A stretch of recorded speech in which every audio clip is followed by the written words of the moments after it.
say that they don't care, Donald Trump being as may or whatever. They do not want to vote for Hillary Clinton, even to stop him. They believe in what Bernie Sanders says, and they cannot be convinced. And they say they will stay home, they will write him in, they will vote for a third-party candidate like a Gary Johnson or a Jill Stein. They are fighting it out, and it will be hard for her to convince them, and I think the way they do it is through Bernie. And is he making it incredibly easy for her right now? Not exactly. I think we'll see, after Philadelphia, or as we get closer to Philadelphia, how that plays out. We're going to bring in the audience. If you guys want to line up the microphones. Anybody want to ask a question? But while you do, let me ask one question to the panel.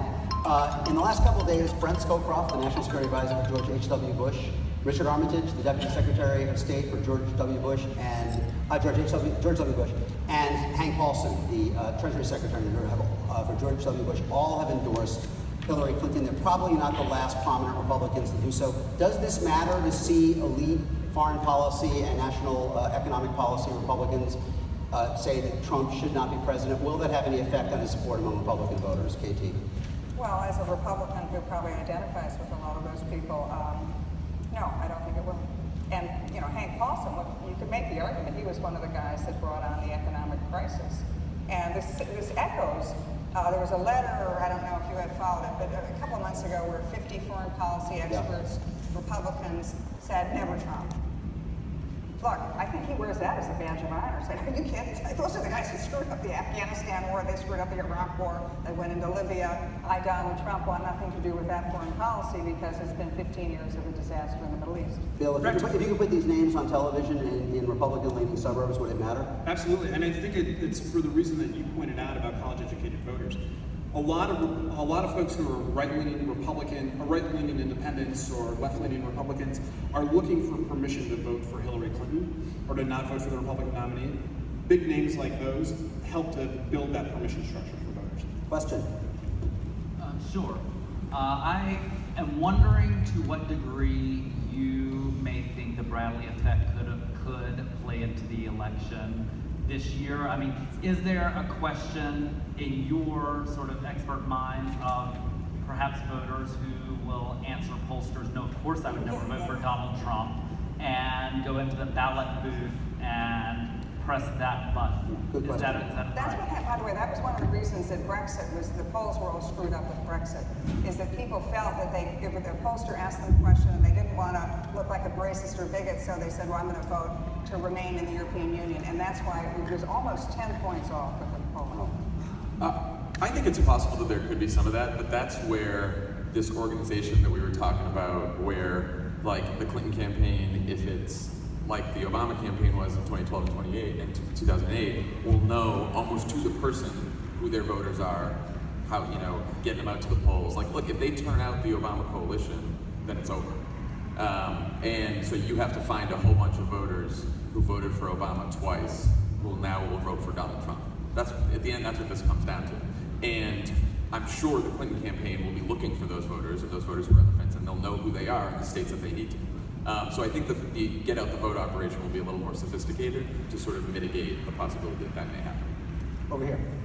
I'm wondering if there's any information yet that's been gathered about how Donald Trump's presence as the presumptive Republican nominee is affecting or going to affect Republicans down the ticket, whether it be for Congress or governor or any other local races. I'll tackle that a little bit. The long-term trend is that split ticket voting is in decline from the 70s, the 80s, the 90s, the aughts. It's declining every day. And there are now, in the 26 states that voted both times for President Obama, Democrats now have 41 of the 52 Senate seats. In the 22 states that voted against him both times, Republicans now have 40 of the 44 Senate seats. And as Clay knows, it's hard to win in a Republican-leaning seat. There are very few mismatches anymore.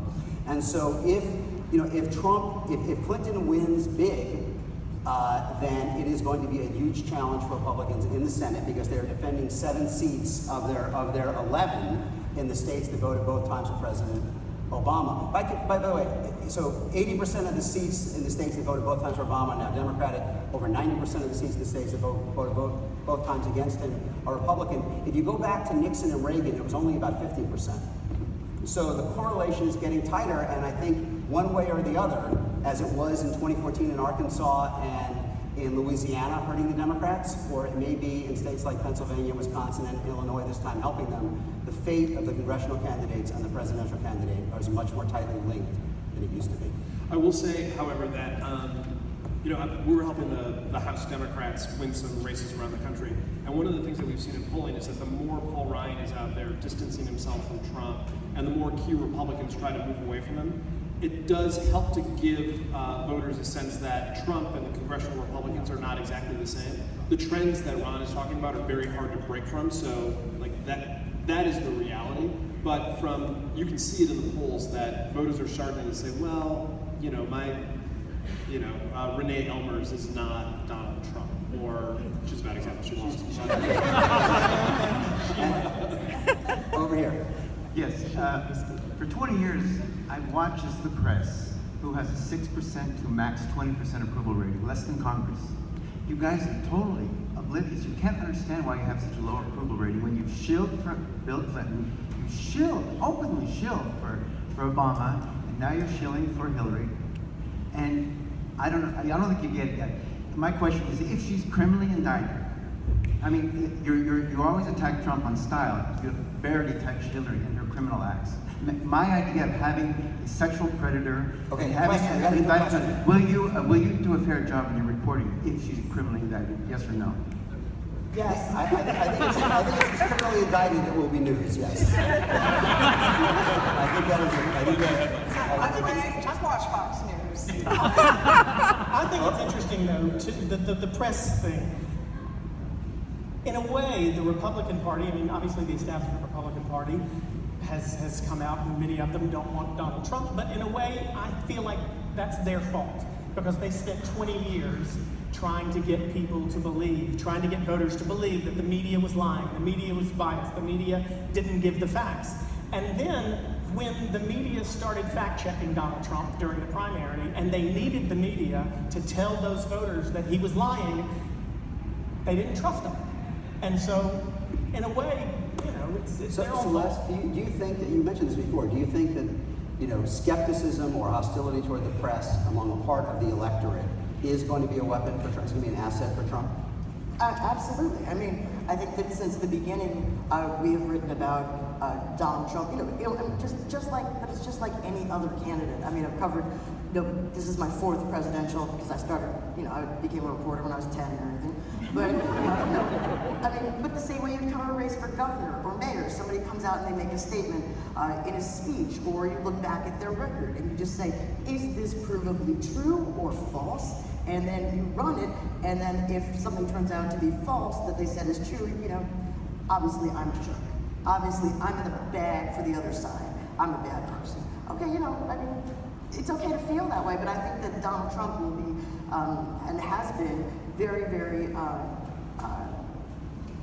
smart about using that to his benefit. Let's If bring it's it not true. Here we go.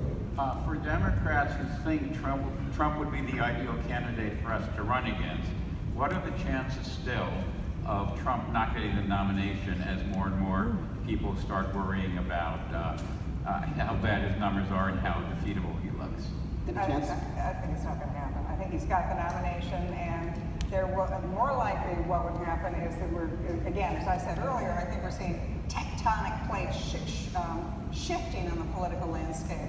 More likely would be that he will bring into the Republican Party, like the Reagan Democrats, and the people that you're talking about, the Republicans that you just mentioned, Ron, who will not be. So it's not, I think, and the question is he gain more than he loses more?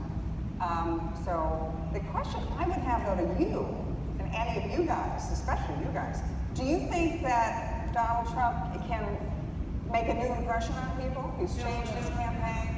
You think it's now set? The same way Hillary isn't. You know who Hillary is. She can't reintroduce herself. You don't think Donald Trump can reintroduce His himself? campaign is changing a lot already. I mean, to the point about whether it's better to be, sort of freewheeling and unscripted or to be prepared. He's now pivoted to, delivering speeches off a teleprompter. But if he does, Go ahead, Kate. if people's concern is that he's not presidential, if he's able to be presidential for 4 months, don't people then say, maybe you Well, that's an empirical question. Let me ask you, you're talking about candidates, Trump with an unfavorable that's over 60, Hillary with an unfavorable that's in the mid to high 50s, the highest ever, for presidential candidates. How much room do they have?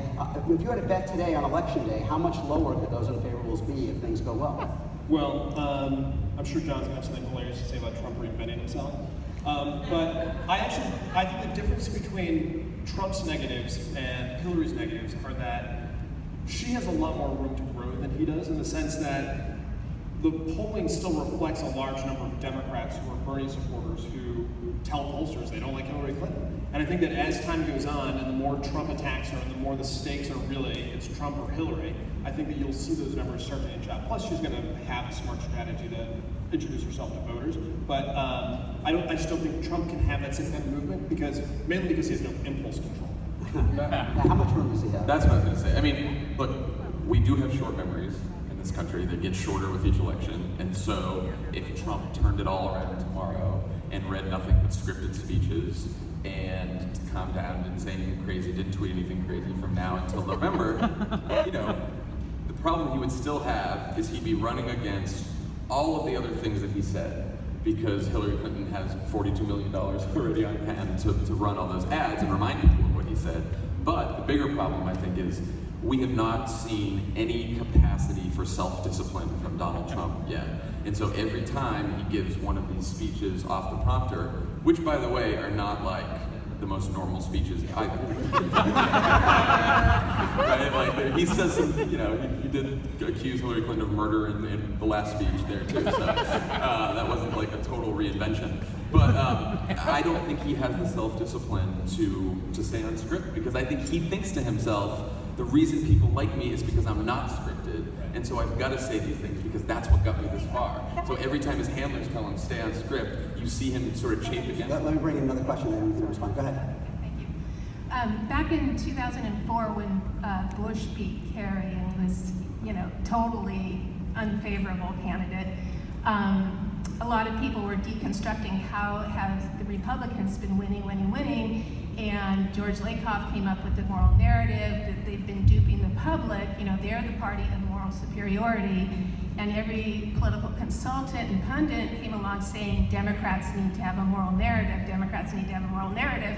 Everybody was on this bandwagon, and all of a sudden, here we are 10, 12 years later, and there is no moral narrative out there.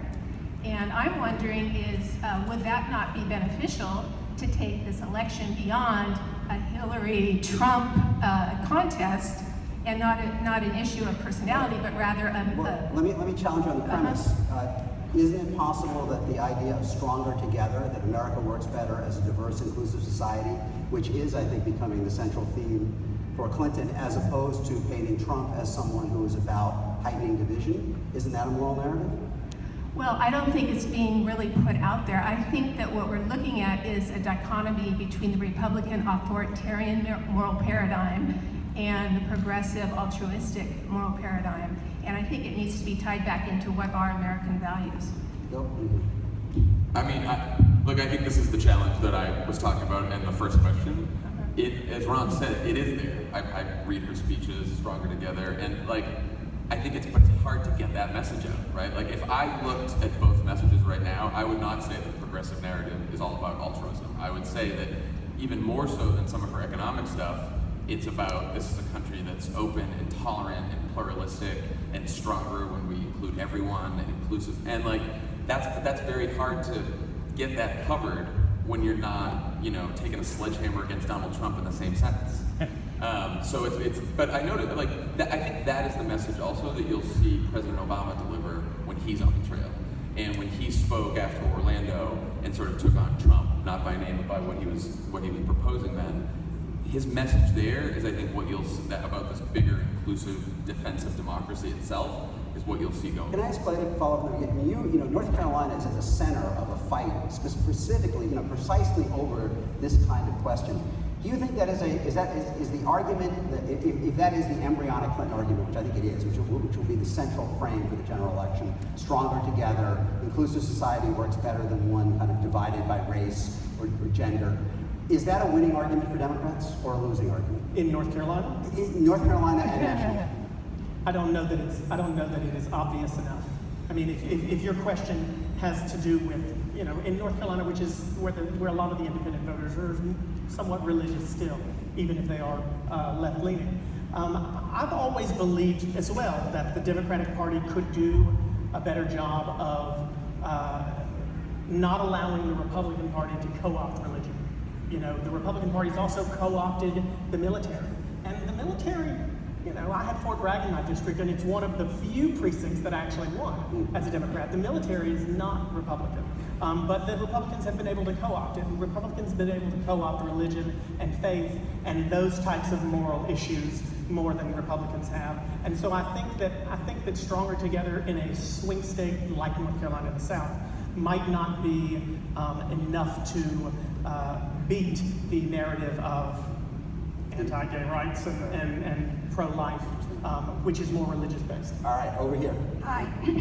So I've been a volunteer organizer of the oldest and largest Bernie support group in Los Angeles for the past year, and I have criticism of the official campaign strategy that I'd like to run by you to see if you think it has any merit. Bernie is a movement candidate, and he did not run a movement campaign. He ran a standard Democratic Party campaign. He didn't reach out to the activists, the anti-fracking activists, the Monsanto activists, the TPP activists, to bring all these movement people into his campaign. He was phone banking to Democratic voters. He was canvassing to Democratic voters. He was using the NPG van. He was telling canvassers to go out on streets and actually bypass houses. What we did with LA for Bernie is we were going out to fast food restaurants, to Walmarts, to Targets, to places where low-income voters were, trying to bring people in that haven't voted in decades. Trump apparently brought a lot of people into the Republican Party that hadn't voted at all or in decades. Bernie did not do that. Can we get your question? Okay. That is my question. Do you think that critique has any merit? I do, actually, because I think that, you know, Bernie did help grow the Democratic Party, make no mistake about it, just in the same way that Donald Trump brought voters in.